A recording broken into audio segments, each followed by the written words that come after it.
evening, Cryptomaniacs, and how are you tonight? My name is Johnny Crypto with a K, and I'm wishing you guys all a great day. So tonight I am joined by our lovely, lovely guest, Jenna, and welcome back to Late Night Crypto. Hopefully you guys are all doing well. And we have two special guests that I'm excited to talk about tonight, Jenna. So we have not one, but I said two superstar guests in the house. They've wrestled in WWE, NWA, TNA, Ring of Honor, and many, many other places. So we have first the 7-time women's champion, Angelina Love, in the house. That's right. 7 times. Up? And we have a 15-time, that's what I say, 15-time champion, PJ Black, with us tonight to chat about the latest news in crypto as well. So, guys, please give me a warm welcome to both our guests tonight. But before I hop into all the topics, I want to kick it around the room and see how everybody's doing. So, Angelina, we'll start with you first. Thank you very much for joining us tonight. And how are you feeling tonight, kiddo? Well, it's good to be back. I guess I'm now a reoccurring guest. Yes, at this point. I love it. Everything's great. Busy, but doing well. Happy to be back. Good to see you guys. Well, that's awesome. We're happy to have you back too. And we know you've been through some stressful times, and hopefully now onto some good times. Oh, yeah. And with that said, we've got the 15-time, 3-time WWE Tag Team Champion in the house. PJ Black, how you doing tonight, buddy? How you feeling? And thank you for joining us tonight. I'm doing good. Thank you guys for having me. It's always a fun time talking technology and wrestling. So let's see how this goes. I love you said wrestling. I love that. Wrestle. And speaking of wrestling, how is my lovely co-host, Jenna? Looking lovely as always. How are you doing? How are you feeling tonight, kiddo?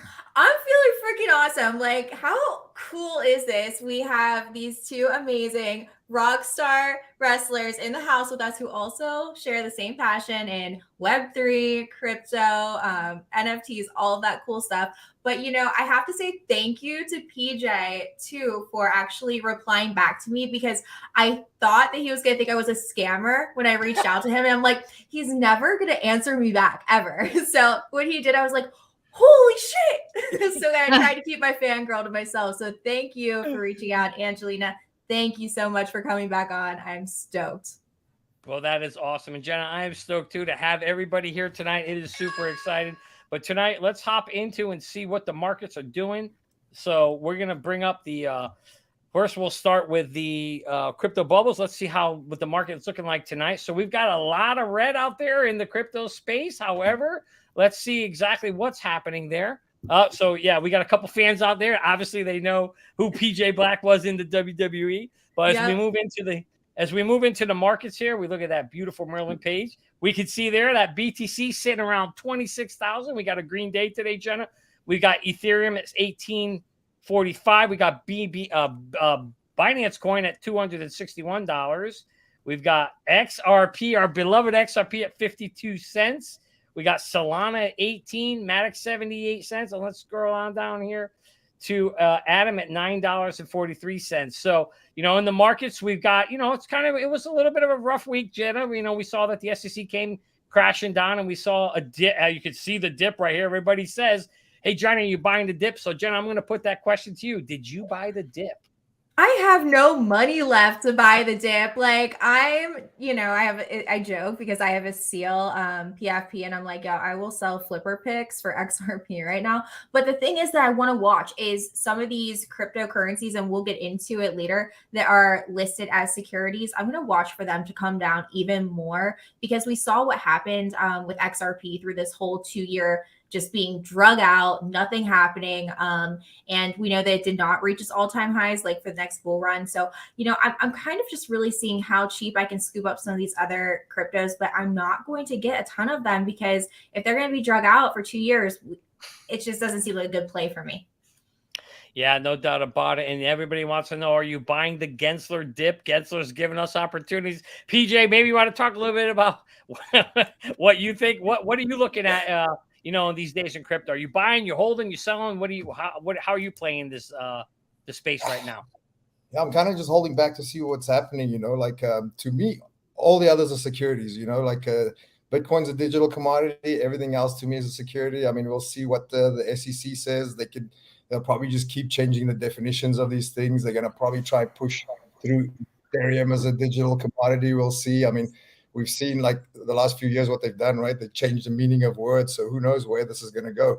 I don't really buy a lot of it. I mine crypto. I used to mine Ether, and when it switched to proof of stake, now I just mine purely Bitcoin and just hodl that. But I mean, I do like to play around with all this stuff. I like playing around with all these meme coins. Like I like following it. I'm a day trader, right? So I stare at the charts all day. Yeah, I'll tell you what. Well, if the SEC's hiring, Gary Gensler would be happy to have you. He's looking for people that want securities for anything. Anyone who says crypto security, Gensler would be very happy to have you. I'm sure, PJ. So we'll keep him on the list. But as we go, Angelina, how are you feeling tonight? What do you think? How are you playing the space right now? Buying the dip, holding? What are you doing? It's hard not to buy the dip. I did scoop up some algo today. Ooh, at 12 cents. Yes. Because my average was 44. So Nice. my average is 44 cents. So I got it at 12 today to kind of bring my DCA down. But yeah. Oh, go ahead. I got it ready. I just scooped up some algo today. Not surprised to see all the red. I feel like we're kind of used to that at this point, where it's like, like I get little notifications on my phone from like Uphold and like Robinhood and stuff, like this is up and it's like every day or every other day. Every crypto that I have is up 5% and then down 5% and then up 5% and down 5%. And I'm just glad I'm really not like emotionally attached to my cryptos. Otherwise I'd probably be going mental. That's actually a really smart way to play it. And take a look at this algo chart sitting at 42 cents up here a year ago. And here we are, Angelina down at 12 cents. I would say that's a really good time. Again, guys, not financial advice. We're not financial advisors, but that's a damn good time if you're going to DCA in at 12 cents. And we all saw what happened with XRP when Gensler came out, or when the SEC came out and sued them, right? Knocked them down from 70 cents to 17. And we saw that about a week or 2 weeks ago, they came out and said, hey, algo, or maybe it was a little more. Yeah, it was a little longer than a week ago. They said algo's a security, and you just saw it crash. And again, to me, it's just potentially another buying opportunity. Well, yeah, it is, Johnny, because think about it. You know damn well, and we know Gensler gave his speech, but they're coming after these big blue chips because they know that they can pay them. That's where the big money is. And obviously, they'll get their money. They're not worried about the little guys right now, and then they're just going to keep on going. So it is a great opportunity. That was smart. I feel like Gensler has a wall with all the cryptos on it, and then each day he just takes a dart and it's just like beep, and he's like, "Oh, we're suing them today." Angelina, you weren't supposed to tell the world how the SEC works. That was off the air. I gave it away. All right, world. There you go. You have it. Go ahead. PJ. I mean, it's kind of hilarious because he understands this stuff better than most people, right? I mean, he used to give classes at MIT on Bitcoin. Yeah.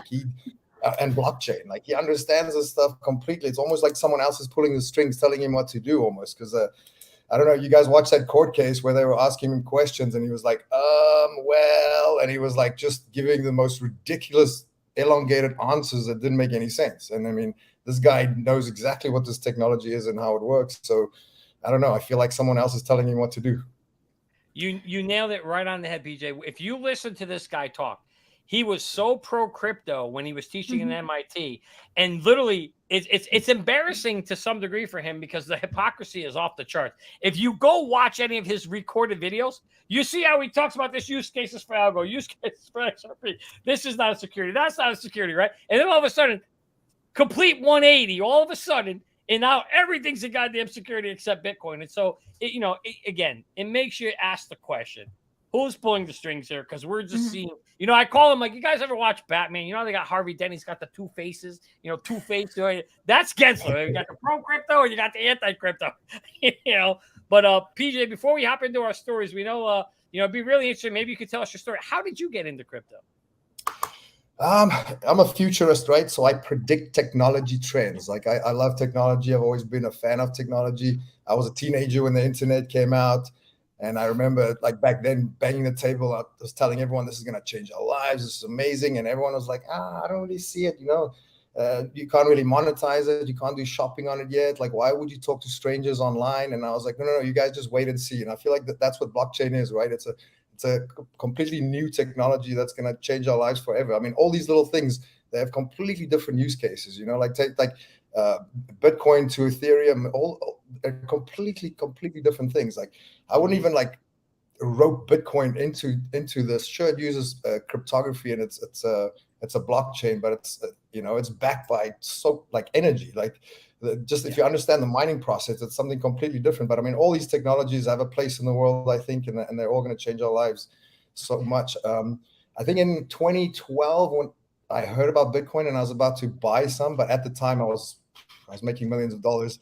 So I was like, who cares about this thing? And I didn't really take the time to study this technology and how it works. And I remember being at a house show and Kane talked me out of it. So I was like, yeah, okay, cool. Yeah. What? No, Kane, what did he say to you?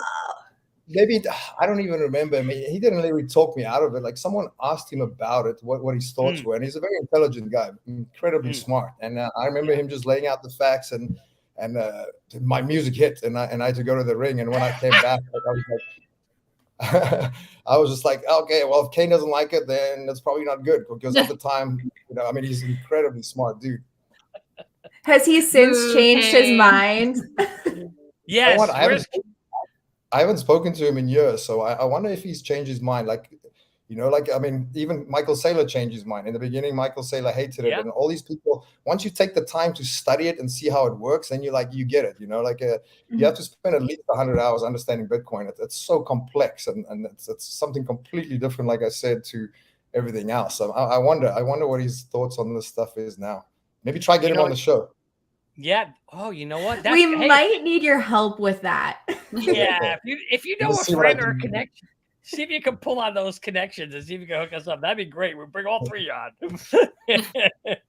But you know, you're right about that. Whereas, you know, a lot of people, it is a very complex space, and a lot of people don't understand it. They don't understand that Bitcoin's completely decentralized, and everything else, you know, is primarily centralized to some degree with some kind of ICOs and things like that. So, but then that's really what we're seeing a big discussion about right now is what is the security and what isn't. And Jenna, I know you've got a bunch of topics tonight, so why don't we pull one of those up, get started, and we'll talk about.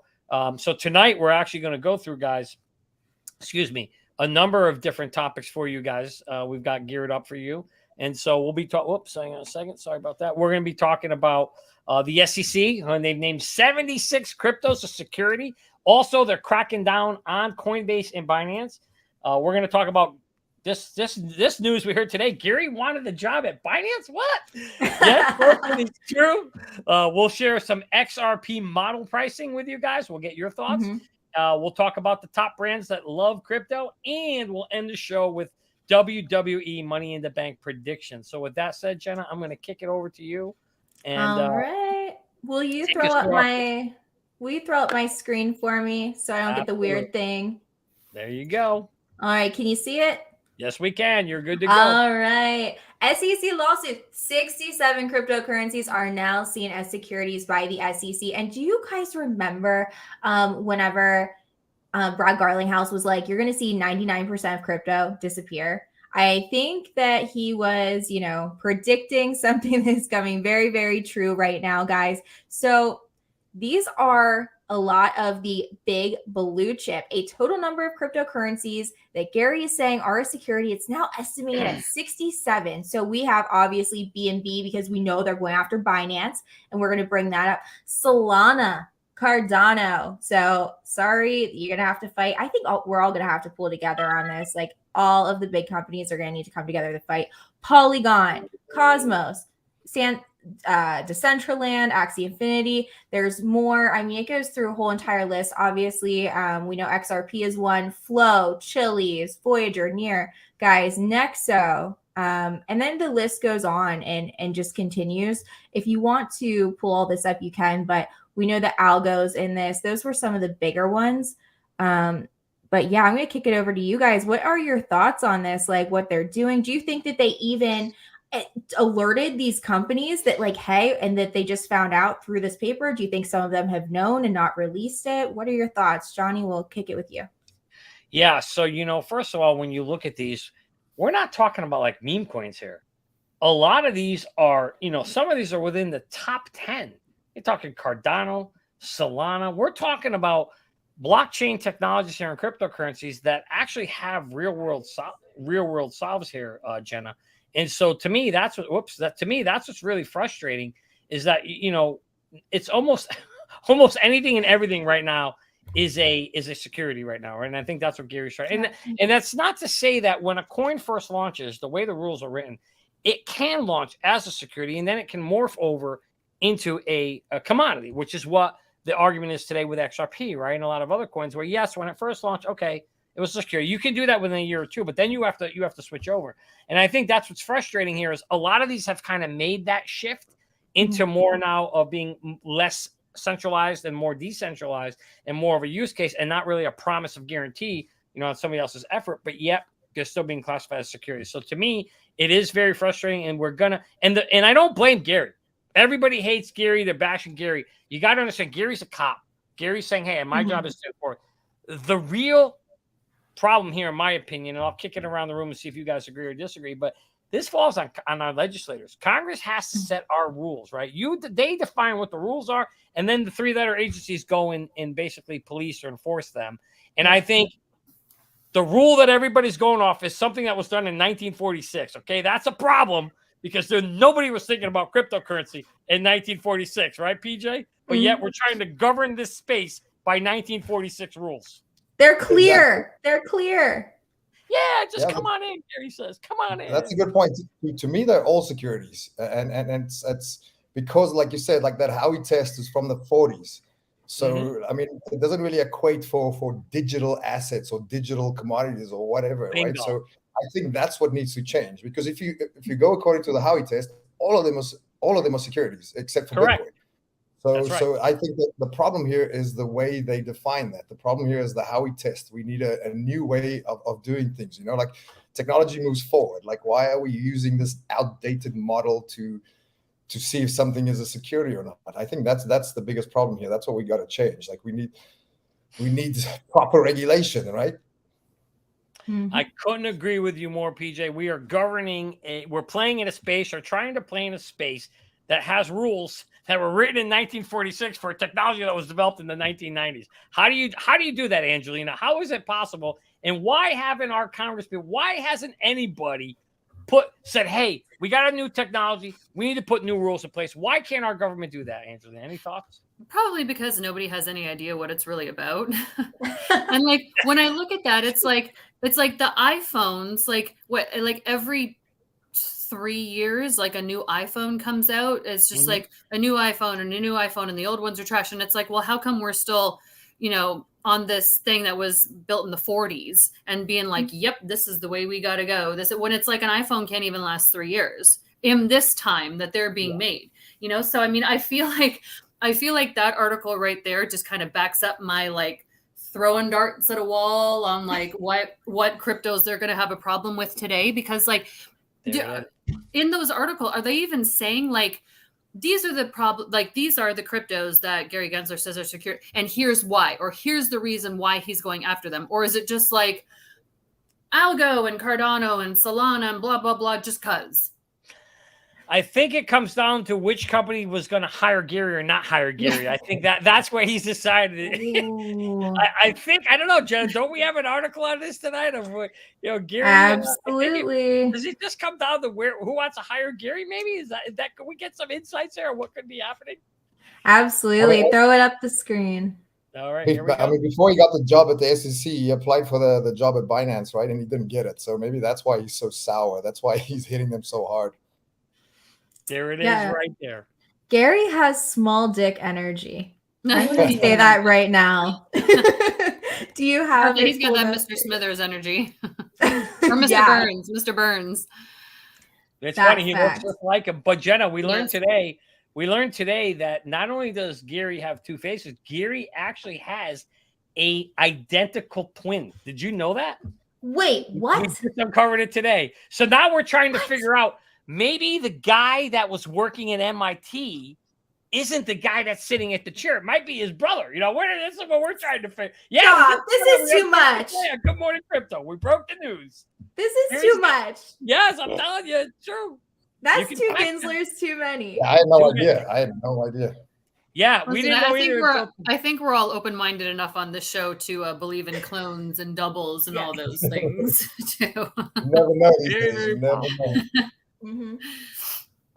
Definitely. All right, let me see here. Do we have? Oh, I got my screen up. All right. So we have Johnny. I'm going to let you walk us through this one. SEC crypto crackdown. Obviously, we know right now, unless you've been living under a rock, the latest news is U.S. regulators sues Binance and Coinbase. And I'm going to let you take the floor on this, Johnny. Yeah, What's so going on? basically we saw this week, obviously we know that we've all heard it. We've been telling you for a long time now that Operation Choke Point 2.0 is out there, right? And Gensler said it in 2023, they were going to be coming after crypto. Well, what better way to go after crypto than to do it? If you try to go after every single individual crypto like they did with XRP, they can't. Let's face it. Even the SEC doesn't have the resources, Jenna, to go after every single crypto. So what's the best way if you want to choke point it? How do you do it? Number one, take out the big guys. shut down the banks. What happened about a month ago? Remember in the news, what do we keep hearing about? All the banks got shut down. Silicon Valley Bank went down. Silvergate went down. Guess what? Those three banks were the 3 major on and off ramps for cryptocurrency exchanges, right? So step 1, cut off the money supply. Step 2, what do you do next? Go after the exchanges. Shut them down. Start beating them up, slapping them around. Give them an elbow drop or a knee drop or a Botox injection, right? And then forget about it. They're done. And so that's what's happening. And now you're seeing Operation Choke Point in full effect right now, Jenna. And so obviously we have this news, with both Coinbase and Binance, both got slapped a lawsuit. And so, I've been saying for a while that if these guys don't come together, if the enemy, they don't realize that the enemy of my enemy is my friend. And we don't see Coinbase and Binance, PJ and Ripple coming together to fight the SEC, because we know the scale's imbalanced right now. Well, then these guys are just going to get picked off one by one, right? And that's what you're seeing happening here. What do you think needs to happen, PJ, for finally the scales to be tilted the other way? I mean, let's go back a little bit here. To me, it almost feels like it's an organized, like a controlled demolition. I feel like this is all by design.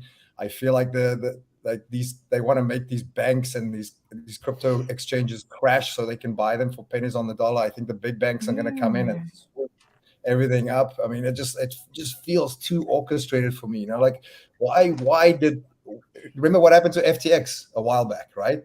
I mean, Gary Gensler had meetings with them. Sam Bankman-Fried paid off a bunch of politicians. He paid off a bunch of people in Congress, and none of them bothered to look into this company. That it's like pro wrestling. It's like a storyline playing out in front of our eyes. Like they literally like just, I don't know. That's how I see it play out. I think that this is all orchestrated by the banks. We know how vindictive and manipulative the big bankers in Wall Street are, and I think this is just exactly what they want. They want everyone to fight amongst themselves, and then they want everything to crash, and then they're just going to buy everything up at the end of the day.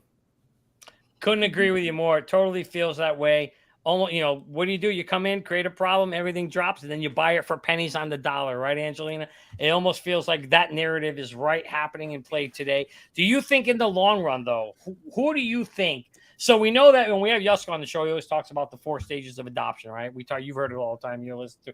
We talk about first stage, they laugh, they ignore you.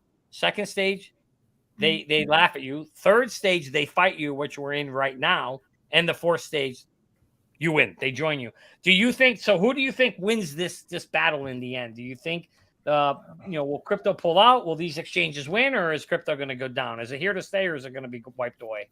No, I mean, I think it's here to stay. I don't think Gary Gensler is going to take down an entire technological space.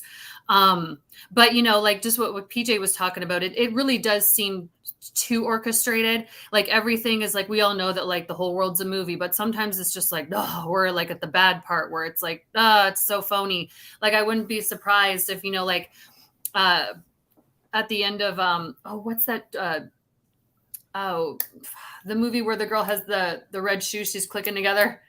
Oh, the Wizard of Oz. Wizard of Oz. You know, when they just pull back Kansas. the curtain at the end and there's Yeah. somebody behind that. I would not be surprised if there's just somebody, one person just in charge of buttons and Mhm. switches, and that's just what like controls everything all day, because like just so much of it doesn't make Mhm. sense and it's too political. Like Gensler is like a politician, but it's Yeah. like he's not a politician. And I feel like crypto and the markets is so political now. They go hand in hand. So it's very like I still think the ISO ones are going to be okay. I feel like they're in those positions for a reason, you know. So I kind of have like a little bit of trust and faith in those ones.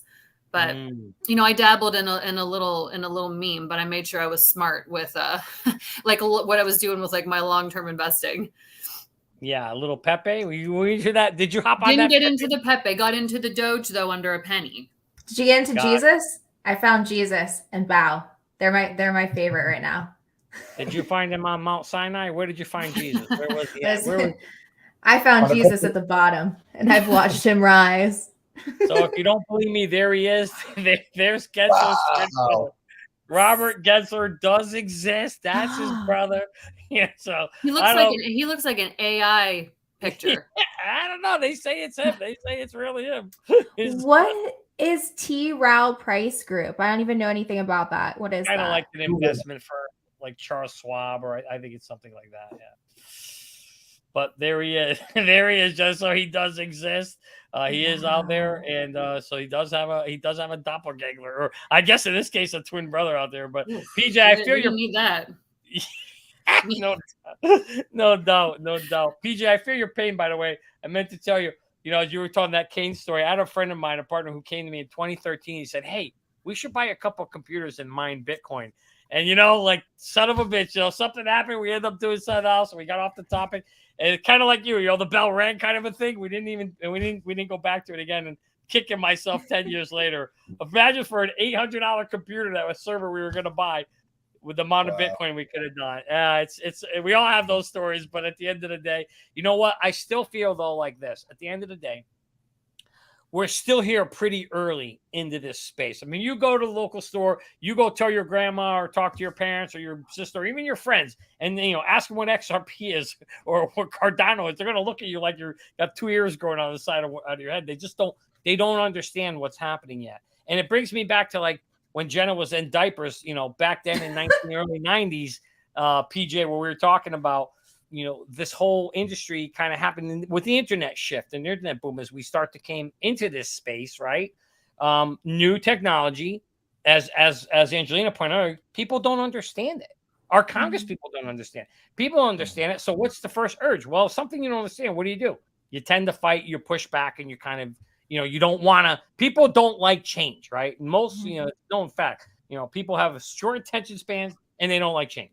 And that doesn't bode well. Now, there are few people, there are folks out there, I think, like early adopters that they want to get into the space. But do you kind of see, can you see the similarities of PJ, of what we saw back in the internet days to where we're going with crypto? Yeah. It feels the same to me. It just feels, and maybe I'm wrong, but it does feel the same to me, you know. But I mean, we were banging the table in like 94, 95, 97. Most people got dial-up, but it wasn't really until the iPhone came out, until you could carry the internet in your pocket, when everybody adopted it, because they made it easy, right? So the technology moves forward. So even if they're trying to stop it, they won't be able to stop it. They might be able to slow it down, but we got to make it easy for people, you know. Like once my grandma can use this stuff, then I think the adoption curve will go crazy. And if you look at the internet, right? I mean, that took about 10 years. And if you look at the technology, the S curve, we're going about 4 times quicker than that. If we just look at Bitcoin alone, they reckon we'll have like 1 billion users by 2028 or something like that, right? So it's going to take a while. It's going to take quite a while, I think. But I mean, it's inevitable. It's going to happen eventually. What do you guys think, both Angelina and PJ, what will be the factor that brings the most people into crypto and where we begin to see like the most adoption? What do you think will kick that off?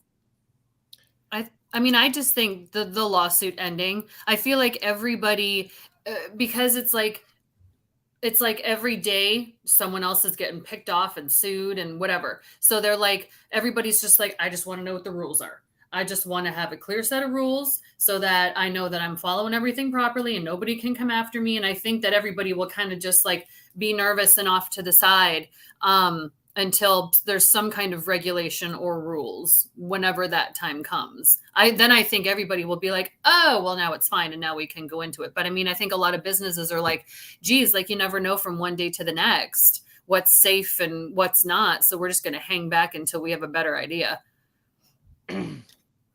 Yeah, and it's also the not just the people, it's the like she said, the companies, right? So companies need clarity so they can be like, okay, if this is security or this is whatever it is, now we can build on it, and that's what we need. We need new layers built on top of this, like, right? So like if you look at the base layer of the internet, TCP/IP, no one really understood how that worked back in the day until we got. Remember when email came out, Johnny? Like you couldn't email from like AOL to whatever it was. I forget what were the first ones. You couldn't email back and forth until that technology came out, but no one knew what that technology is, right? And that's where we are right now. Like we have like all these different blockchains, and I feel like in the future they'll all be interoperable, right? And until that happens, then companies can build on top of that, and then adoption will happen. PJ, I swear to God, you must watch Good Morning Crypto. I couldn't agree with you more. Totally been saying it that really the key enabler to the internet boom was TCP/IP. It was when it made, my email system talk to your email system and my phone be able to talk to your phone. Everything in the background, which nobody cares about how that operates, came to life. And I've been saying the same thing right now about blockchains. For that to happen right now, you got a bunch of blockchains that are individual silos that aren't talking to each other. But when interoperability comes, and this is why I love things like Quant, things like Chainlink, they're working to bring that interoperability together. So you nailed it. You nailed that hammer, son bitch, right? Nail that nail right on the head with that. I couldn't agree with you more. Interoperability, I think, is going to be the key to, two things will be the key to adoption. One, you have to have interoperability. Two, you have to have regulation and clarity, right? And we're in the midst of both happening at this space and time. Couldn't agree with you more. You nailed it spot on. Yeah, and just to add on to that, Johnny, I think interoperable, yes, but also easy. Just like PJ was saying, holding up his phone, how simple things work. It has to be simple, but the narrative will change. It has to change. They're gonna be like, okay, after it's crypto bad, CBDC good. But the biggest thing is right now we're seeing all of these hacks. It has to be safe. So I mean, you have to think about it. Obviously, I want my grandma to be able to buy this if she wants to, or my parents, but they don't want to know how to use a decentralized wallet, and they don't know what's safe, what's going to get hacked. And that kind of leads me into our next article, which I'm going to bring up here if you want to pop that up for me, Johnny. And Johnny, I know that you know all about this, unfortunately, of what's going on right now. But guys, the Atomic Wallet was one of the latest hacks by North Korean hackers. And Johnny, you know a lot more about what's going on with this. Do you want to break it down for us? Yeah, so I can unfortunately speak from firsthand perspective. I always wanted to be a 1%er, Jenna, but not this kind of 1%er. But unfortunately, for full disclosure, I was one of the 1% that got hacked this weekend in the Atomic Wallet. So as you may have heard, guys, Atomic Wallet was hacked over the weekend. $35 million was stolen of crypto from about 1% of users because these rat bastards, snake weasels, didn't have the right protections in place in their code. And so it let them come in through a backdoor, through an update, supposedly, and they're still trying to figure it all out. But, the funny thing, Jenna, is here they talked about, and we talked about, hey, there's ways to protect yourself. Everybody says, get yourself off the exchanges, get into hot wallets, get into cold wallets, right? And Atomic was one of the biggest wallets out there. 5 million users are using it. And they say, your keys, your coins. Well, guess what? My keys are written down on a piece of paper. It's folded 6 different times, and it's in the safe in the wall. Okay, so I don't even know my freaking own keys, but yet somebody hacked my account and took my crypto, and they told me my keys, my coins is a bunch of horse bullshit. Obviously, it doesn't matter. So no, there is no, and I agree with you totally. Until there's real safety in this space where people feel comfortable that they can put their hundreds or millions or even thousands of dollars into this space, that is always going to be a hindrance in this space PJ, floor is yours. I'm curious of your thoughts. Yeah, so if you look at the trilemma in blockchain, right? I've been dabbling a little bit in coding myself. I've been learning JavaScript all week and Python and C++.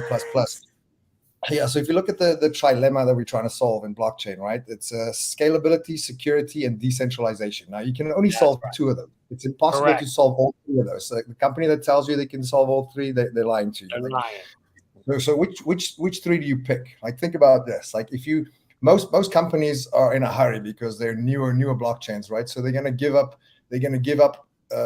either decentralization or security, right? Because they want the scalability, because they want to be able to build those layers on top of each other really quick. So these things are going to happen. So the atomic thing, like it's going to happen. It's like building a house on quicksand, right? You can build the coolest house you want, but you don't know when it's going to sink or not, right? So this is also why I'm such a big advocate for Bitcoin, right? Because Bitcoin solves decentralization and security. They gave up the scalability. That's why it's scaling so slow. That's why it's moving so slow. But in the long run, if there was going to be a winner, they'll win, right? So like it just comes back to that. Like what are you trying to solve? Like Ether trying to solve too many things at once, and then now that's why the gas fees are so high, and you got to build more layers for security and then more for scalability, and like it just keeps going, and every single layer causes more vectors for attack, right? That's why these things happen, and it's going to happen. It happens every time new technology comes out. It's going to happen over and over and over. So if you want to, it's fun to play around with these things and to see where it's going to go. But if you're trying to store billions of dollars and stuff, you want to build a house on the rocks, right? And that's why these billionaires choose Bitcoin. Yeah, you nailed it spot on. There's an old saying. It says you can either be a jack of all trades, but then you're a master of none, right? And if you try to do too many things, you're not going to do anything right.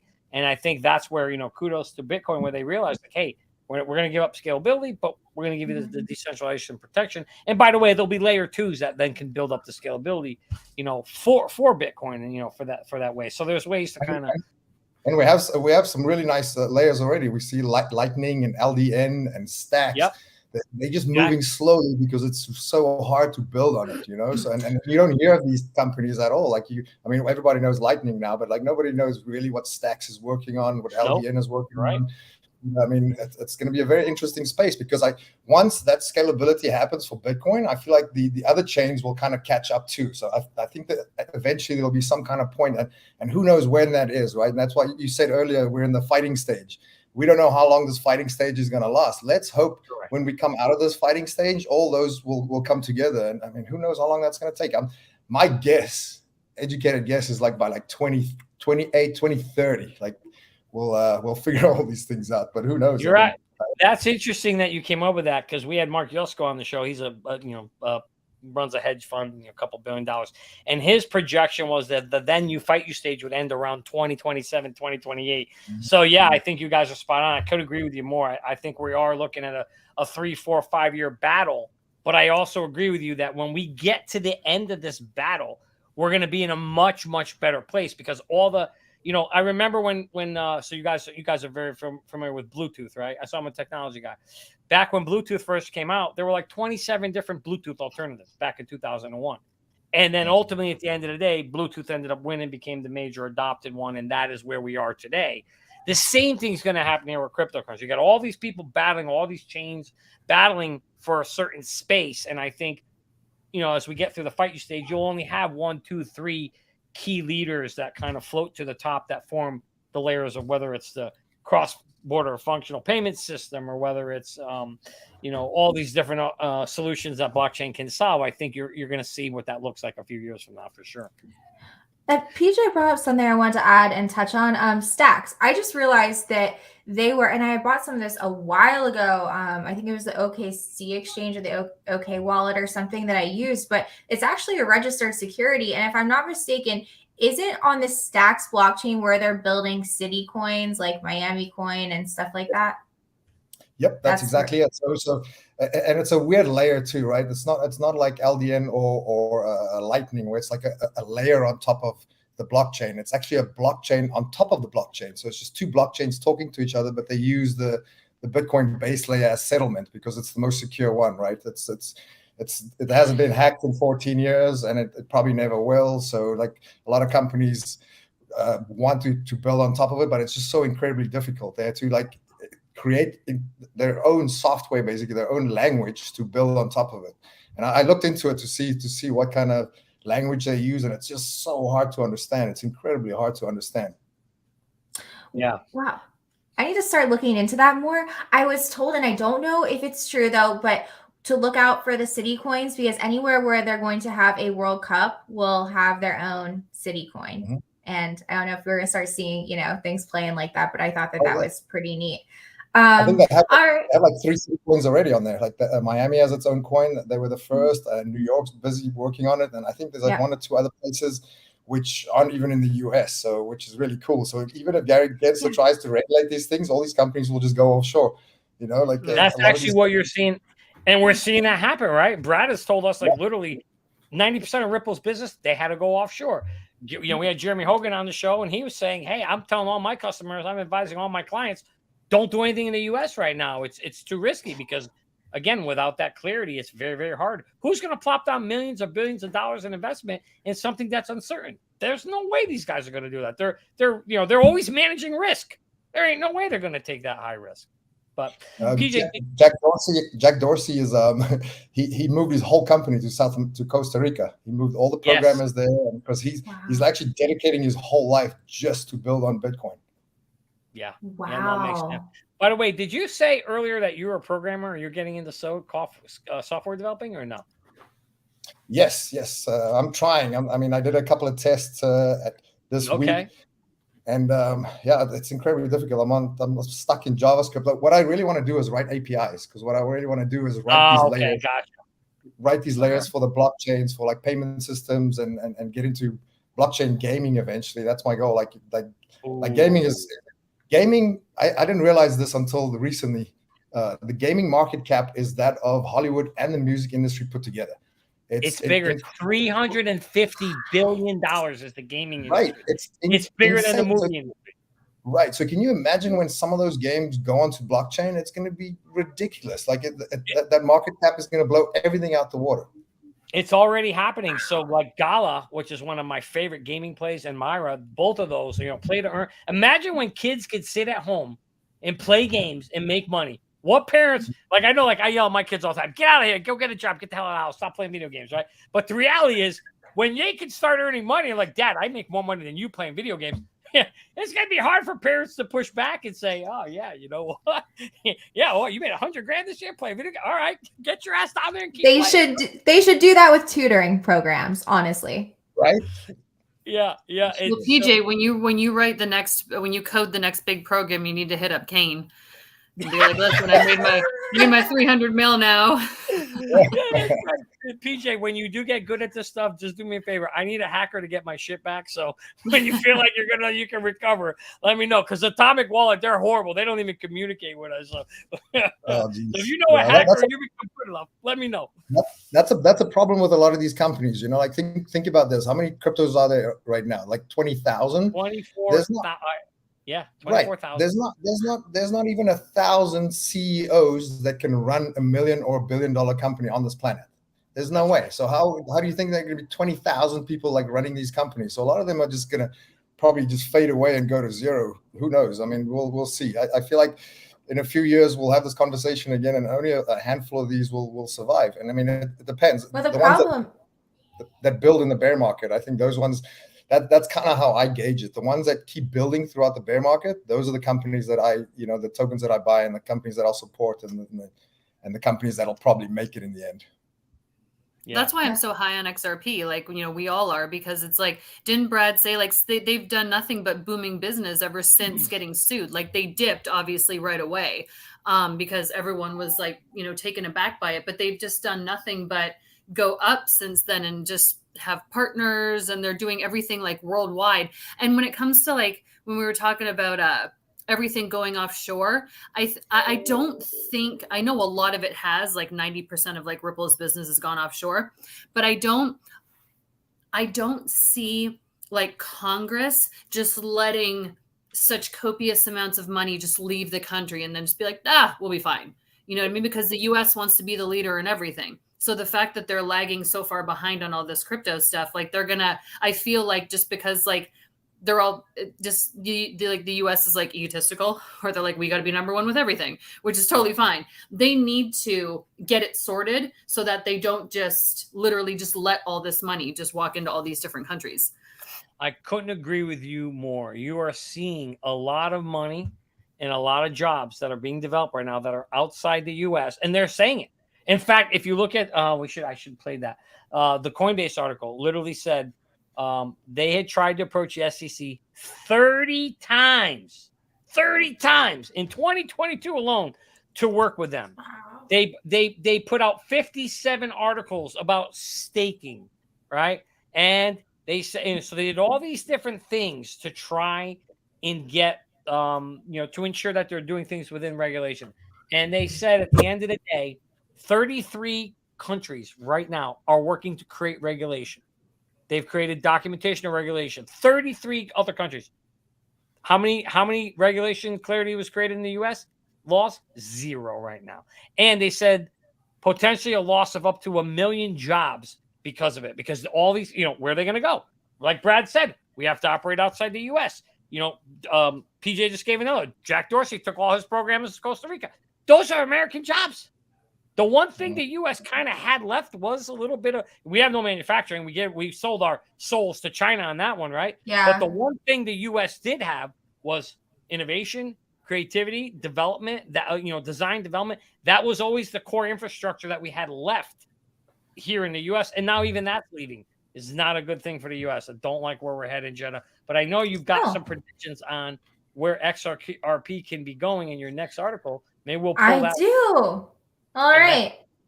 I'm ready for you. I'm not going to talk about my whole New World Order conspiracy that I don't really think is a conspiracy, and how we're going to be controlled by CBDCs and UBIs and have our eyeballs scanned to be able to pay, and chips and all of that. I guess I won't talk about that. But here is the XRP. You just got a shadow ban, so now I guess you could now, because we're going to be blocked on.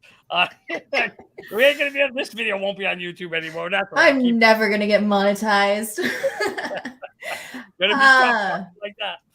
So we have this XRP valuation model, and this whole white paper, I can't pull it up. My computer does not like it, will not let me open the actual document, but we have it up here on the screen, part of it. And Jimmy Valley, Molly Elmore, and some others in the XRP community came together, and they all wrote their own theories on why XRP could be, have a different valuation, all different ones. And they were basically trying to explain where fair market value is different than market value. And so they have their 6 quantitative models here, and it ranges anywhere from $9.81 to $513,000 per XRP. Now, I can't open and actually read all of this, but there was a thread on it to kind of determining why. It's a very, very long thread. But I just want to ask, what are your thoughts on this? What are your predictions for XRP? I'm not sure if you've, gotten a chance to jump into this or not. So Jenna, before we kick it around the room, let me just give a little context in here. So this was a very, very highly controversial thing on Twitter, crypto Twitter, a few weeks ago, in terms of like the craziness of the U.S. government buying it back at 35,000, all that. And there's really no legitimacy behind that. But I think this article was more they were trying to predict if XRP were to service this piece of the market versus that piece of the market, then this is what the market cap would have to be. So with that context, I'd love to kick it around the room. Maybe go to PJ first or Angelina. I really don't care. We'll kick it around and kind of, what do you guys think? So you can see they've got predictions anywhere from $9.81 all the way up to $513,000 per XRP. So I'd love to get your thoughts on, on this show, we try to be realistic. Okay. So give us your thoughts. Angelina, kick it to you for ladies first. Kick it around to you. What are your thoughts? What do you think? Let's put some timing on this so it's not open-ended. Let's say within the next 5 years, what does your gut tell you what you think is a realistic target for XRP? Listen, first of all, I just want to say if XRP goes to 513,000, my family is taken care of until the year 10,000. Your grandchildren's grandchildren's grandchildren, right? Oh, it's just going to be like never ending money for centuries. Mhm. Do I think that's possible? No. Here's the thing. Predictions are fun. You play with numbers, you hope, but it's like, who knows? Like, who really knows? Like, I mean, you could just Google, like, what's the cryptocurrency? What's the price of Doge going to be in 2024? And it's like not even close to what it is now. You know what I mean? It's just like, it's just numbers. So as much as I love to see ridiculously high numbers for XRP, I just shut the emotions off. I don't try to get excited or nothing with that, because it's like, once again, like, who really knows? Like, I don't know. I mean, I those are some wonderful numbers. I mean, those are very high numbers. Is it possible? Of course, because anything's possible. But I mean, I don't know. Do I think it'll pass its all-time high in the next 5 years? Like, of course I do. I don't think it's going to happen like right after like when the lawsuit ends. I think it'll pump some. But I don't. I mean, those are some pretty whopping. Like $9 is a very fair, very fair. But then you watch other ones like this Pepe coin that just goes up 20,000% as soon as it hits the market. So you never know. You never know. I hope for the best with XRP, because that's my major one. 513,000 per XRP though. I mean, I don't know about that. That would certainly set the family up for life. That's for sure. But PJ, I'm curious if you have any thoughts, any predictions on your end, or what you think. I don't know if you're a big XRP holder or not. Is that one that you're into? Maybe start with that, and then tell us what you think it might or might not do. Well, you guys are gonna hate me. I'm not. That's okay. We don't hate anybody here. But here's the thing. Like, it's not that I don't like it. I love the technology. I think the use case is fantastic. I think it'll definitely be used by banks in the future. I just don't trust banks. Looking at the code, it's not decentralized. It's not open source. There's like so many like backdoors built into this thing.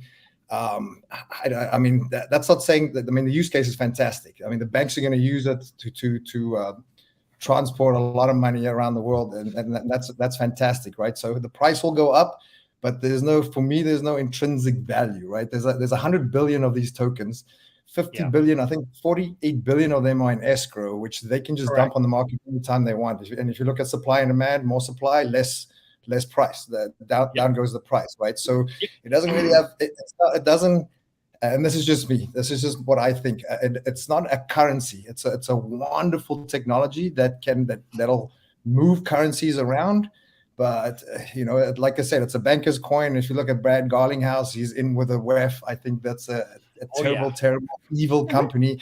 And once you have like meetings with these people, it means you work for them, basically. So I think my prediction, and sorry, I just think that this technology, looking at the code too, they're gonna transfer a lot of use it for world currencies, right? That if ever we get a CBDC, this is the technology that they're going to use, and the CBDC. Once we get CBDCs, it's game over for freedom, right? Because it's a spy coin. You can literally build in any backdoor into it. Like, even if you keep it in cold storage, they can still drain your wallet by just implementing one tiny little API in the code. And I don't know. So it's the technology is amazing, and I do trade it. I made a lot of money off it in 2017. I made a fuck ton of, excuse my language.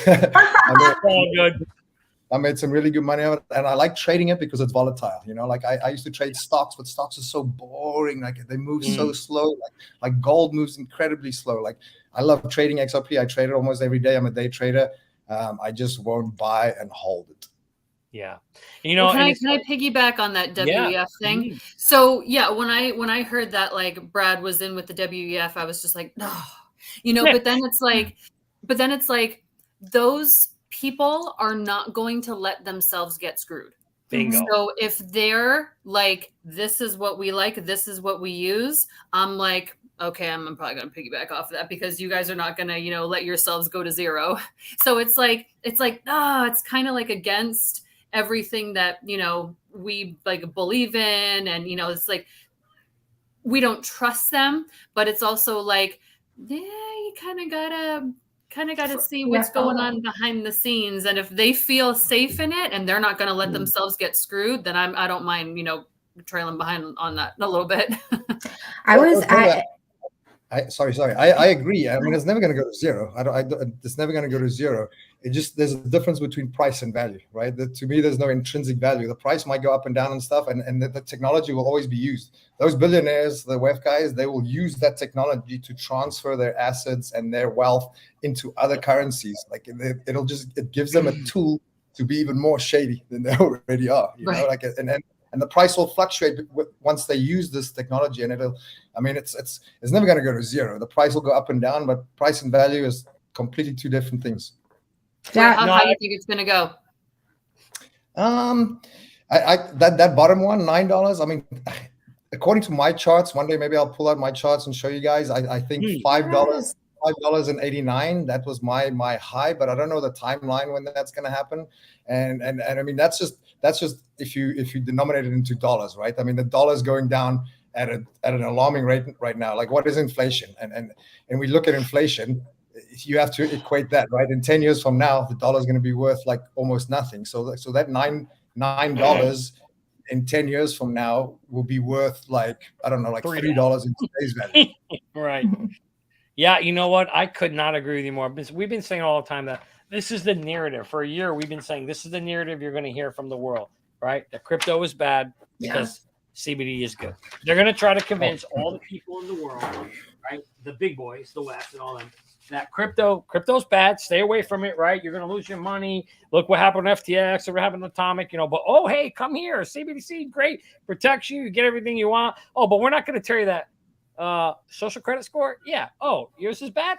You don't get so much this month. And oh, by the way, it expires in 3 weeks. So you better spend it all. I mean, we know. And then, oh yeah, you can't spend it here, but you can spend it there. This is the dangers of CBDCs, right? We know there's a lot of, like you said, the end of freedom. And so let's hope to God, we've seen some states, like we know Florida passed a bill saying no CBDCs allowed here. And again, I don't know if that's going to hold up in federal court, but good kudos to Florida and DeSantis. But there is going to be a big battle coming on CBDCs at some point in time, I think, PJ. And the question is, who's going to win that battle? And, I kind of always go back to what Angelina said. We know who's running the world. We know where the big boys are. And we know if something's happening over there, I kind of look at it this way. I don't like what they're going to use XRP for, but if it's going to appreciate in value, then why not, in this case, put yourself in a position to own the rails of the future, what's going to come in the future, because it's coming. There ain't no way we can stop it. Sooner or later, you said it. They're going to use, PJ, you said it. They're going to use that system, XRP in this particular case, to transfer money, to move, fastest things around the world. It's going to be there. It's going to be their system. Well, why not put ourselves in a position to generate, put ourselves to great generational wealth on the future rails of those systems that are coming? That's kind of how I'm thinking about it or playing it. And whether it's $5 or $8 or $10, I think those are all realistic price targets. When I hear these things like 10,000 and 589 and 13,000 and 35,000, those guys are all smoking crack. I don't know what they're smoking, but to me, though, I don't see a Chinaman's chance in China of that happening. But do we have a chance of $5 or $10? Maybe even as high as 20? If it's really servicing the world, yeah, that's probably possible. I think 5, 10, 50. Listen, I made a big mistake back in 1997. I bought Amazon at $17. It went up to $27. I thought I was the best, smartest stock trader in the world. And I sold it all, right? $10 profit. Holy shit, this is great, right? Sold it all. If I had held it, I wouldn't know any of you guys right now because I'd be a multi-millionaire. It went to $3,300 about 2 years ago, right? Point being is we're in so early that some of these are really going to go high at some point in time. We don't know when, right? That utility, when it's going to happen. But the important thing is don't do what I did. Don't sell everything. Make sure you hold on to some of this stuff and have an exit plan so you can get out, scale up. And right now, we're going to show you the smartest way to track your crypto. Have you gotten wrecked in the crypto market space or watched your crypto portfolio go all the way up and then all the way down without taking profits? If so, it's probably because you didn't have an exit plan. The good news is that doesn't need to happen anymore thanks to a new and innovative crypto tracker called Merlin. It's the smartest way to track your crypto. Merlin brings all your coins into one place so you can see all your assets across the different exchanges on one screen.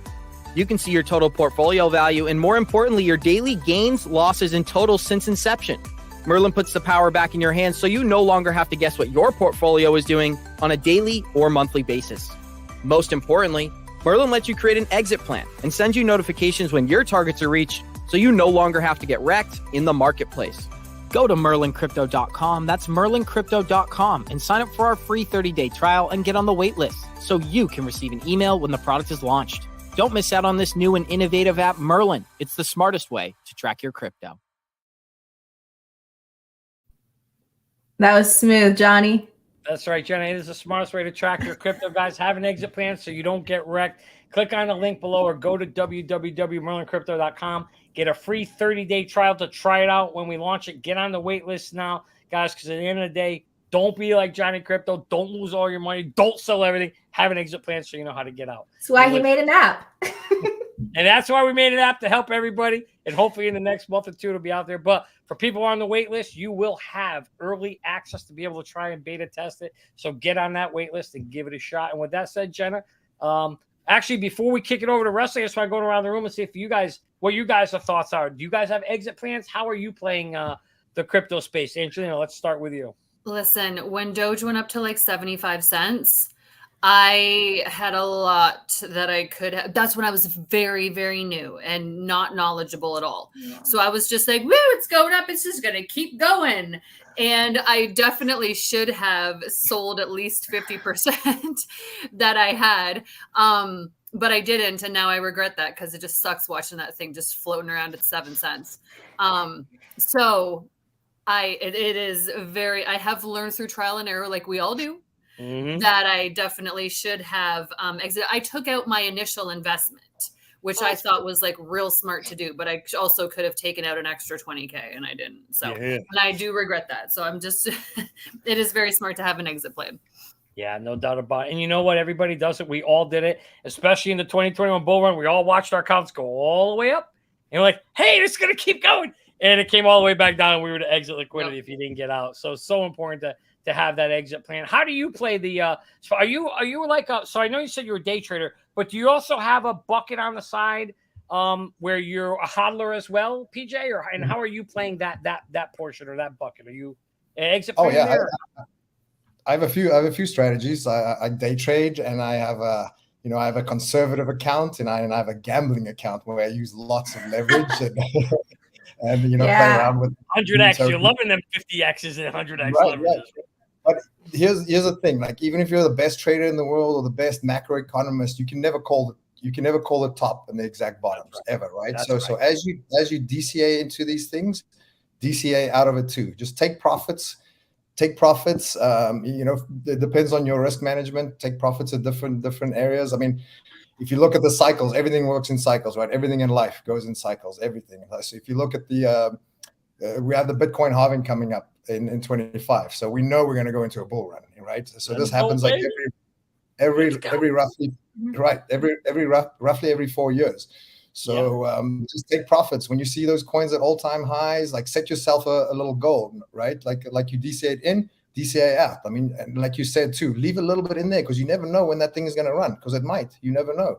So just take profits. Some people, I think Warren Buffett, he says he takes profits as soon as it hits 5 or 6%. Some other guys wait till 10%, some guys wait till 2%, but those guys play with billions of dollars. Like 2% of billions of dollars is millions of dollars. So for them, it's easier to take profits. So like we know the bull run is coming eventually. I feel like this all this SEC stuff going on right now, they're trying to slow it down. But eventually it's going to happen. So, when Bitcoin is the sun of the solar system. So when this runs, everything else is going to run too, because that's just people like transferring liquidity back and forth through these things. So when Bitcoin hits a roughly an all-time high or goes close to 100K or whatever it's going to go next time, just take profits on all your coins. Yeah. Couldn't agree with you more. Well said. I think at the end of the day, you have to know that, take some profits, scale out on the way up. Nobody knows where the top is. That's why you keep a small bag, what we call a moon bag, in case it takes off. And if it doesn't, nonetheless, if you're, you can't, nobody ever lost money taking profits, right? and that's really the key to play that game. With that said, Jenna, we're running. Wow, we blew through an hour already. So let's hop into our last topic of the night, which is going. Oh yes, go ahead. Before we hit our WWE predictions, I just want to know what is Angelina's next match and when is PJ's next match? Yes, let's talk about that. Well, we just filmed and the Crockett Cup here in Winston-Salem this past weekend. So that's for NWA. That's a big tag team tournament. Oh, it's a big tag team tournament. So I just did outside matches. My fiance was in it though. Nice. PJ was him and Flip as a team. Awesome. Oh wow, that must be cool. That must be awesome. Yeah, they did great. And then we have a show the last Sunday of the month. It's AML. It's like a big wrestling show in North Carolina. And then we've got more NWA shows coming up in July. And then Billy Corgan, the singer for the Smashing Pumpkins, he's the president of NWA. So he's been incorporating having NWA shows at the Smashing Pumpkins concerts. So there's some of those coming up in August and September that we should be a part of too. So that's going to be really badass. Yes, awesome. I think I actually have is it Heroes and Villains? Is that what it's called, the next one? Or is that a different one? What, the AML show? Oh, that's July 27th. Sorry, never mind. That's further down the road. Oh, yeah. I was looking on your page there. Okay, cool. Awesome. And PJ, where can folks see you in your next match? Oh yeah, I've been taking just random independent bookings all over the world, like places that I really want to go visit. I got a match coming up in France, in Nice, France next month, which I'm very excited about. I got Miami and Jamaica. I've wrestled in 65 countries actually. Jamaica. Holy shit, you're like Ripple, dude. You're like all the countries, like you and Brad. I love it. Jamaica will be my 66. I got Jamaica coming up next month, and then the France date, and then quiet for a couple of weeks, and then Spain. So I'm gonna have a lot of so it should be a fun summer actually. What an amazing way to travel the world. That's awesome. Right? You get paid for it. Get paid for it. Never paid for a ticket in my life. Get paid to see the world, man. It doesn't get better than that, does it? Man, I regret not ever trying to be a WWE diva now. You could easily be a W. Johnny, I passed my expiration date. No, I can't do it. I don't know about that. Angelina, come on, give us she can still get. We can get her at least as a manager. Angelina can yeah, me. Easily. You heard that, Jenna? Easily. I agree. We gotta start with some workouts first. Look at All right. Okay. I'm feeling it. I'm feeling good. I like the encouragement. That's my girl. You guys are good. Cool. That's awesome. With that said, then we'll end the show hopping into our last topic of the night, which will be WWE. We have Money in the Bank coming up. This when is that coming up? What's the date? July 1st. All right. So what we like to do here, guys, around this session is we'll typically look at the matches for that event, and then we just go around the room and give our prediction of who we think is going to win. And for Jenna, it's pretty easy. She just picks the hot guy. So, we'll kind of go around the room and see what we got. So what's our first matchup there? It looks like Seth Rollins versus Brock Lesnar, the heavyweight match.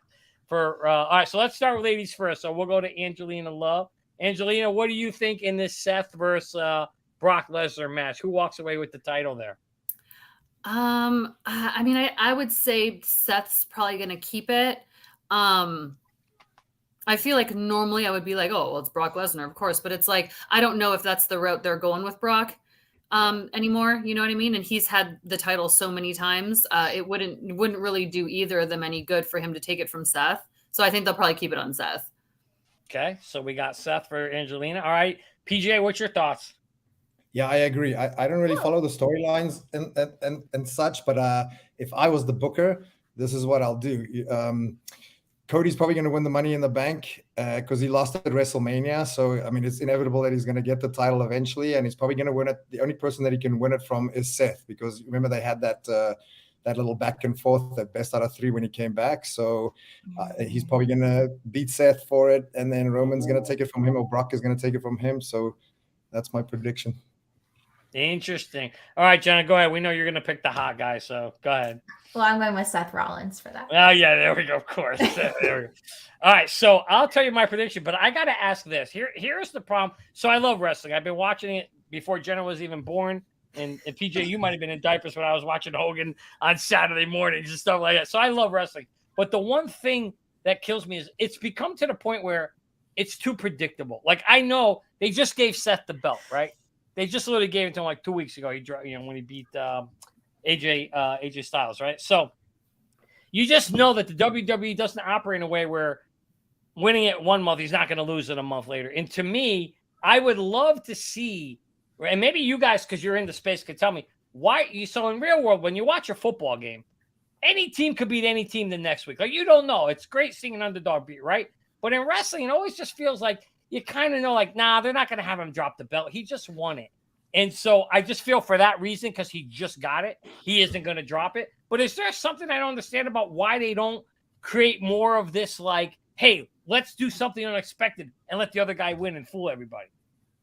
Good question. I used to ask that all the time, because it's like anytime John Cena came down the ramp, you knew he was going to win. You knew he's going to win. Like in TNA, anytime Gail came down the ramp, you knew she was going to win. So it's like you have to do some things that shock the people, or else they just won't be too into it. They won't be as into it. You know what I mean? Right. Like, you have to do some things on the side and a little bit outside of the norm to kind of wake people up and be like, oh, like, did that really just happen? Like, I wasn't expecting that. It kind of sparks attention and sparks interest. Yes. But no, you're not. So you're not wrong. You're not wrong with that. There are some times where it's just like, it's very predictable. That's very true. But in the same breath, right, I see it just like stocks and everything else. It kind of breathes, and there's like these cycles. Like, we go through these stages where the same guys win, and then for a few years, like, there's a bunch of like changes and shock factor. You know, like when Jinder Mahal won the title, and then who won it off him, and then there was like these quick changes, and now we're back in the bull run, I guess. The bear market. You know, it's funny because those quick changes, they keep you engaged. You're excited. You're like, hey, you never know what's going to happen. You know, like Game of Thrones is so great because they kill off the main character. You're like, holy shit, they just killed off the main character. I got to watch the next week, right? But if you just see the same thing, like we all knew, I think we had Angelina on like 6 months ago, and we knew Roman Reigns had like, I don't know, he was around 920 days. And we're like, there is no way they're going to let him drop the belt until he gets to the 1,000. It's like so predictable. So, like, why even watch it? Like, you know who's going to win. So I'm just wondering, is there something behind the scenes, PJ? Is there another reason? Is it an ego thing? Is it a money thing? What is it that these guys don't want, to create that uncertainty that keeps the fan that engaged? I mean, it's a combination of all those things, right? And when I was in WWE my first year, I did 300 shows my first year. So a lot of things can happen on the day. A lot of things change on the day. A lot of results change in the match. Like, sometimes someone in the match who wasn't, it happens all the time. Someone get injured, or like, life happens. Things happen like all the time. I mean, look at Undertaker. No one thought his streak was ever going to be broken, and then Brock broke it. You got to like wait for that moment. And again, bringing it back to crypto, it's like, you don't know when it's going to happen. Like, that's why I kind of feel like XRP is going to have a massive run in the next few years. And then I cannot wait. Probably the next bull run, but like, that's just how you keep people on their toes. Like right now we're like, oh, nothing's happening. It's boring. And the next thing you know, like boom, boom, boom, boom, boom. So many things changes, but who knows, like so many things can change. Yeah. No, that's interesting to hear you say that. I didn't know it could change within the match. I always thought it was kind of determined. Like, we know, okay, we're gonna put a good show. Well, we all know it's entertainment, and like, we're gonna put a good show, and then this is, you're gonna end up winning. I didn't know it could change right there. Well, that's almost what happened when I won my first major title, because I was unconscious when I won. I got a really bad concussion in that match, and they were going to put the title on me, and we knew that. Okay. And then when they knew that I was completely out with my eyes open, they were calling into the ref's earpiece, put it on the other girl, we'll just put it on Angelina at TV. But it still ended up going as it was, because I just ended up pinning somebody. I had no idea what I was doing. But that's why we all have to know how to ad lib. Because it's like anything can happen live on TV, and you got to know how to just be able to cover it up and go to the next thing without making it too obvious to the fans watching, but you never know. Wow, that's fascinating. Fascinating information. That's good. Good to know. Thanks for sharing. But cool. So, all right. With that said, we'll hop on to the next match. So next we have the Money in the Bank ladder match. So we got a ton of people here. I won't read all the names, but we'll go around the room and see who. So I think PJ, you already said, was you or Angelina? You had said you thought Cody Rhodes would win the Money in the Bank. Yeah, he's definitely going to win it, and he might even cash it in on Seth as he or whoever wins the main event. They might cash it Now, in. see, that would be awesome. That would be great. Like And that's maybe happened Brock before. win. How And cool that's would that happened be? before. How cool would that be? Seth- if Brock, yeah, go ahead. Right, sorry. So I mean, Seth cashed it in at WrestleMania once, and no one thought he was even going to be there. And I mean, that happens. That's what's cool about the Money in the Bank. Like you said, it gets boring for a while, and then that shock factor happens, and that's why we have the Money in the Bank ladder matches. So I remember being in one of those matches in 2014. I was in that match. It was fantastic. Oh wow, it was so much fun, those matches. It was fun. So theoretically, you're saying it's possible that Cody could win that match, then Seth maybe gets beat the hell out by Brock, but somehow wins it, right? And then Cody comes in and steals it from him. That same night, you could cash the Money in the Bank in the same night. I can't remember. That's my prediction. That's my guess. That would be freaking awesome, man. Now, see, I'll watch it just for that. I hope that happens. Angelina, what's your thoughts? Who wins this Money in the Bank ladder match? I mean, I think that makes sense because I'm just looking at like a gun. This looks so weird. Like Ricochet's written twice, Nakamura's written twice, Matt Riddle's in it, but he's also in the Intercontinental Championship match. So I have no idea. Yeah, but I mean, Cody makes sense for sure. Yeah. All right. So you're thinking Cody. Okay. And Jenna, how about what's your thoughts? Who walks away with the Money in the Bank ladder match? Edge. Edge. Okay. All right. I'm going Edge. So she must be a hot guy in there. Okay. Fair enough. All right. Okay. I've liked Edge for a long time. Yeah. So of course. Yeah. There it goes. I kind of agree. I agree that I think they're pushing Cody right now. Cody's getting a push. And if you think about it, they just put the belt on Seth. Cody and Seth are both on Raw.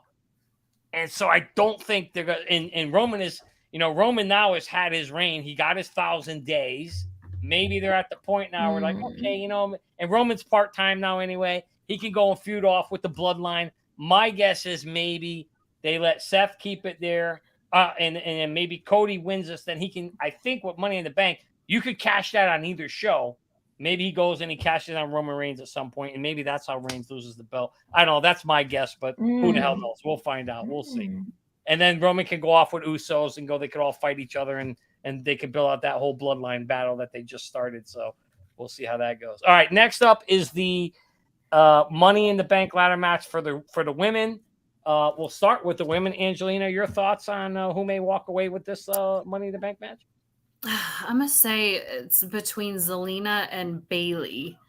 Okay. I don't see Becky. Now Becky could win it because she would be like the star of the match. Yeah. But once again, it's like she doesn't need to. You know what I mean? So gotcha. Zelina's hot right now. They're giving her a good push, and then Bailey's. I think that would be something really good to spark up Bailey some. So I can't pick one, so I'm just gonna say maybe between those two. Between those two. So PJ, do they typically use these Money in the Bank to kind of push the younger generation or the younger, like maybe an up and comer that they want to give a shot at? Is that kind of how they use this, or you just go to anybody? Yeah, it really just depends, right? Like somebody that they need to push, or like for this match, it's so hard to call for me because I can't see which way they're thinking about the agenda they're trying to push. It'll probably be Zelina. But it could also be Bailey. I don't know. That's a tough one to call. But I mean, it really depends. It changes so often too. There's so many writers, and Vince can just wake up on the wrong side of the bed one day and be like, "Oh, that guy." Vince wake up, call up Triple H. Yo, man, I'm changing the game plan on your trips. He's back in charge, because that was the new deal. Because it's WWE is owned by what's the company? Yeah, the one that owns UFC begins with a E, right. I think. And that was put in the deal. Like Vince needs to run it until he retires or dies. That was the actual deal. From what, and there's been a lot of argument and speculation of how much control does Vince really have. Vince has come out and said Triple H is still running it, but I have a little say. But who the hell knows? But you're right. They all said, the big guys said they wanted Vince back in charge, but nobody, all the wrestlers, it seems like what I'm hearing is they all hate, nobody wants Vince in charge of creative. Is there a reason why they hate him? Because didn't Vince kind of build the WWE? I don't know. Like I have a completely different outlook. Like I love him. I think he's fantastic. Like he's a self-made billionaire. There's not a lot of like how many self-made billionaires on this planet. I think he's fantastic. Wow. All my interactions with him has been fantastic. I don't know what the fans are complaining at. I mean, this whole company wouldn't even be here if it wasn't for him. Exactly. And by the way, he's got the best billionaire walk entrance I've ever seen. I used to love when they hit his, he'd come walking down the ring like the billionaire. I loved it. I don't know. Maybe I'm just weird like that, but I thought he had a great walk. Jenna, what's your thought? Who do you think wins this women's Money in the Bank ladder match? I don't know. I'm just going to go with Zelina. I'm more concerned. Like, I'm trying to figure out between Asuka and Bianca for the Raw Women's Championship. That one's tough for me to try to figure out because I know they're trying to give Bianca a push, but Asuka's been wrestling for a really long time. So what do you guys think? So for a ladder in the match, I'm going to go with Bailey. I'm kind of thinking Bailey. That's my gut on the women's ladder in the match.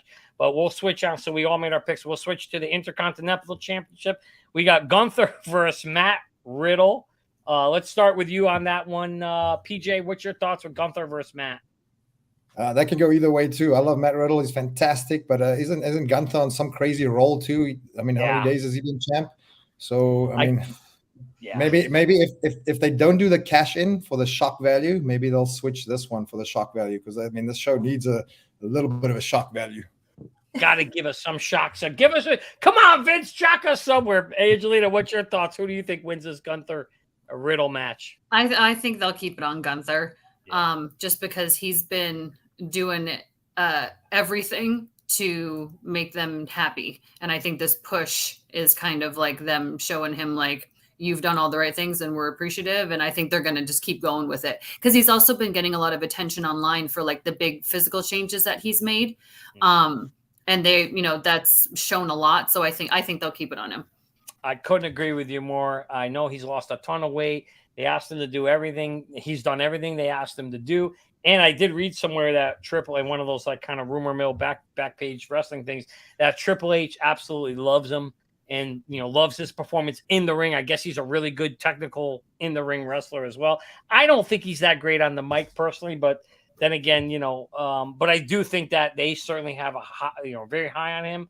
I can't see them giving it off to Matt Riddle. I agree with you. I think Gunther will walk away in this one for those reasons. But again, I don't know like if it's one of those things where, hey, you're doing what we're saying, so we're going to reward you. Is it kind of a loyalty thing? Do you guys both work for WWE. Is there that kind of a thing in the background? Is there like a loyalty? Hey, you do what we say, we're going to give you the push. Does that kind of exist in the back room? Definitely. Back in the day, that definitely existed. These days, not since it's corporate and there's so many sponsorships involved, not so much anymore. Gotcha. Yeah. Interesting. Okay, Jenna, your thoughts? Gunther and Riddle. Who are you going with? I'm just gonna go with Gunther. Okay. I'm going with Angelina on that. Okay. All right. And we got just two more left. We've got Asuka versus Bianca Belair. We're our women's champion. Any thoughts now? Angelina, your thoughts real quick? I don't know because like this could be one of those things where they got to have the shock value because I think Asuka just won it at the last pay-per-view. So they just put the title on her. Yes. But I don't know how much they want to run with that because they love Bianca. So that could have just been a quick shock thing to then just put it back on Bianca. Yes. Okay. Makes sense. PJ, your thoughts? I know I've said this for every single match, but this one really could go either way. I mean, both those ladies are fantastic, beautiful, like so talented. I think this depends on the first match. If the baby faces go over in the first match, it'll probably be Asuka to retain. Yeah, makes sense. Jenna, your thoughts? Every time I pick Bianca, like she wins, but I just feel like I'm going to have to give somebody else a chance. So I'm going to go with Asuka. So you're the reason why she went. That makes sense. It's me. It's you. Okay. So you're going to give it to Asuka? Yeah. Yeah. I kind of think the same. I'm going to go with you guys. And then we'll wrap this up with the last match of the night. We got Roman Reigns. Ooh, this is going to be a good one. Roman Reigns and his cousin Solo versus Solo's brothers, the Usos. Big blood feud happening here. This is exciting one. Angelina, who's going to win this one? This one's tough. Oof. This one's tough. If Roman and Solo lose, Solo's definitely taking the pin. Because they might want to push the Usos for the big turn on Roman. You know, it's really tough though. That's really tough. This is why I don't bet on sports, because I always make I always make the wrong prediction. I think Roman and Solo will probably win. Roman's all right. PJ, your thoughts? For me, Usos, hands down. They need it. They need it for a little push. Roman has been champ forever. He doesn't need any of it. Solo is kind of just there, and he'll get his push eventually. The Usos, easy for me. Okay, great. Jenna, your thoughts? I will always pick Roman Reigns. Yeah, I don't care. I just always will. All right, I'm not even coming to you anymore when Roman. Don't even. Yeah, just don't even ask. All right, so here's my prediction. This is what I'm thinking. I'm thinking in this match, Solo finally turns on Roman, gives him one of the thumbs in the neck kind of thing. Because it's his brothers, right? Give him the old, I forgot what they call it, the Samoan throat, whatever the hell, I forgot what he calls it. Yeah, it's a spike right into. I kind of see it happening. Solo gives it, because it's his brothers, gives it a thing, and then one of the Usos pin Reigns, and now you can have a big, like you said, then they get their push, so because that's the bait. That would be the face turn, right? People would, I think, love Solo and the Usos if they turn, and then you got this huge feud between Roman and the rest of it. So that's what I'm thinking. That's what I hope happens, but I don't know. We'll have to wait and see how it goes. That's a good call, because then Roman will probably take off some time, because I know he's due to take off some time soon. So that's a good call. Think about it, right? Hit him, pin him, then he's out for a while, and then the Usos all get their run. So that'll be exciting. So we'll have to wait to see how it pans out, guys. But I do want to say thank you all very, very much, Angelina and PJ Black, for being on the show tonight. Thank you. We really loved having you on the show. Appreciate you guys being here. We're going to end the show. There we go on that note. And like we always like to say, Warriors, rise. Get your shit together, baby. Let's go. Let's go. Thank you, guys.